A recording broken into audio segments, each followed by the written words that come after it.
Aujourd'hui, on se retrouve pour un sujet de dissertation guidée sur Sido et les vrilles de la vigne de Colette. Il s'agit d'un sujet qui est tombé l'année dernière en Asie. Colette ravale ses larmes pour mieux croquer la vie, écrit une critique. La célébration du monde dans Sido et dans les vrilles de la vigne suppose-t-elle d'en nier la tristesse ? Dans une première partie, on montrera que, effectivement, Sido et les vrilles de la vigne célèbrent le monde et principalement la joie. Dans une deuxième partie, nous nuancerons en montrant que les œuvres rendent compte d'une certaine tristesse. Et enfin, dans la troisième partie, qui a pour but de dépasser le sujet, on montrera que Colette, par son écriture lyrique, poétique, va au-delà de la joie, de la tristesse, parce qu'elle pense et réinvente le monde. Dans cette première partie, nous allons donc répondre à l'affirmative à la question posée. Effectivement, la célébration du monde, c'est une célébration principalement de la joie. Tout d'abord, notre premier argument, on peut dire que les souvenirs heureux auprès de la famille de Colette occupent une part importante dans les deux œuvres. La joie, effectivement, occupe une place privilégiée dans Sido et les vrilles de la vigne. La vie semble douce auprès de Sido, auprès du capitaine et auprès des sauvages. Ainsi, Colette narre des moments joyeux en compagnie de sa mère. Songeons à l'anecdote du merle et des cerises qui montre l'amour de Sido pour la nature. L'écrivaine se concentre également sur la relation fusionnelle de ses frères. Enfin, elle montre à quel point son père et sa mère sont unis par un amour sincère. Elle écrit dans Sido « Il l'aimait sans mesure, il la ruina dans le dessein de l'enrichir. Elle l'aimait d'un invariable amour, le traitait légèrement dans l'ordinaire de sa vie, mais respectait toutes ses décisions. » Ainsi, dans ce premier argument, on va voir que les souvenirs heureux sont très importants dans Sido et les vrilles de la vie.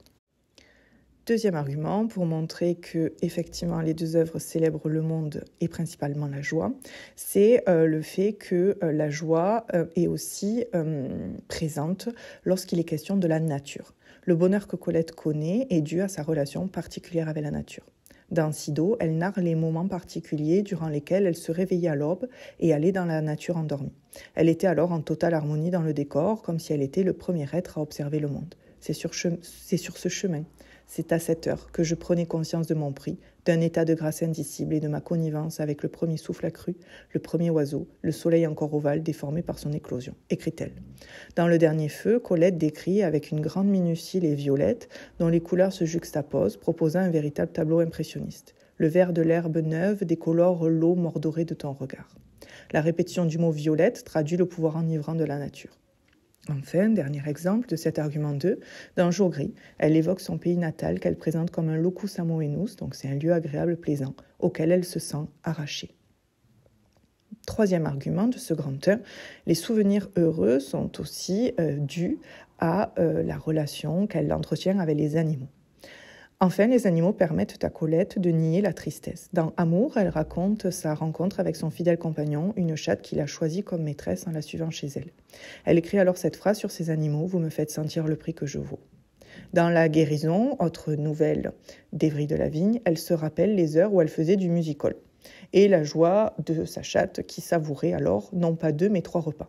Assise sur la nappe, elle sourit sans dissimulation, les coins de sa bouche retroussés et ses yeux, pailletés d'un sable scintillant, reposent large ouverts et confiants sur les miens. Elle a attendu toute la soirée cette heure précieuse, elle la savoure avec une joie victorieuse et égoïste qui la rapproche de moi. Dans cette deuxième partie, nous allons venir nuancer le sujet. Effectivement, il y a une grande joie dans Sido et les vrilles de la vigne, mais ces œuvres rendent également compte d'une certaine tristesse. Tout d'abord, dans notre premier argument, nous allons montrer que, il y a une nostalgie qui est ressentie vis-à-vis au pays de l'enfance. Malgré la joie des souvenirs, Colette laisse transparaître sa nostalgie. Effectivement, le temps de l'enfance n'est plus et elle regrette le décor qu'il a vu grandir. Dans Jour gris, elle affirme « J'appartiens à un pays que j'ai quitté ».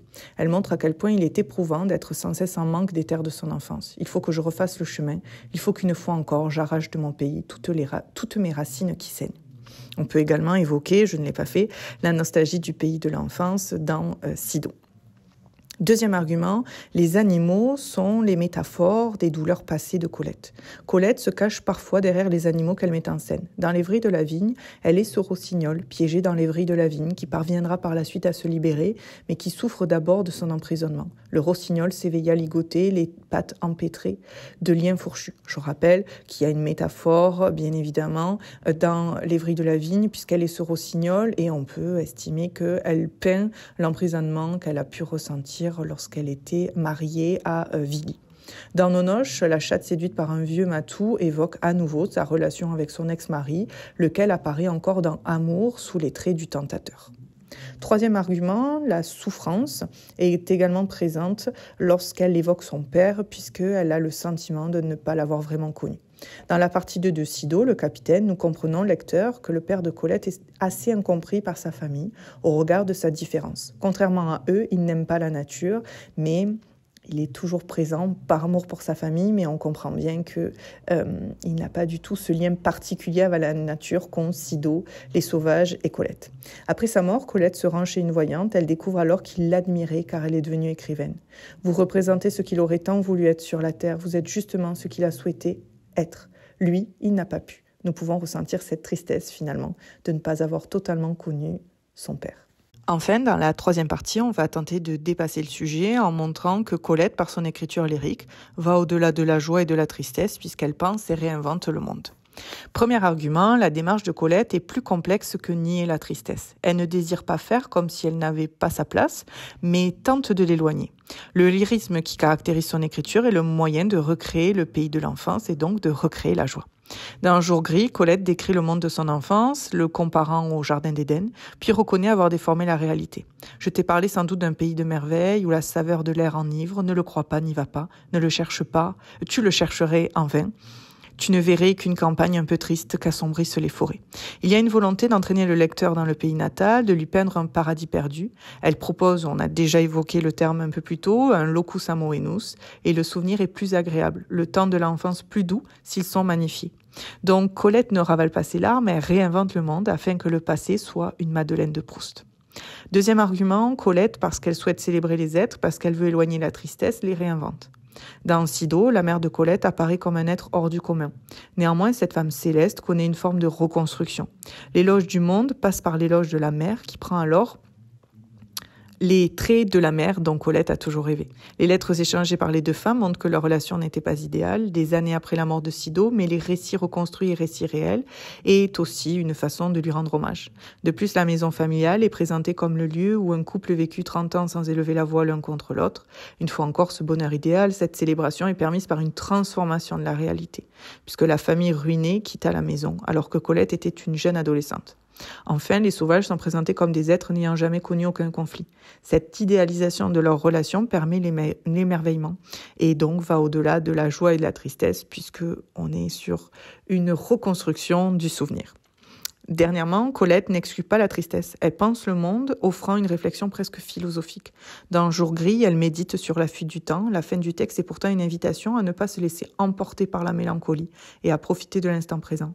Ouvre la fenêtre et la porte et courons vers la fin dorée de ce jour gris, car je veux cueillir sur la grève les fleurs de ton pays apportées par la vague. Fleurs impérissables et feuillées en pétales de nacre rose au coquillage. De la même manière, dans Rêverie du Nouvel An, elle montre qu'il ne faut pas être triste face aux années qui défilent et accepter le sort de l'être humain.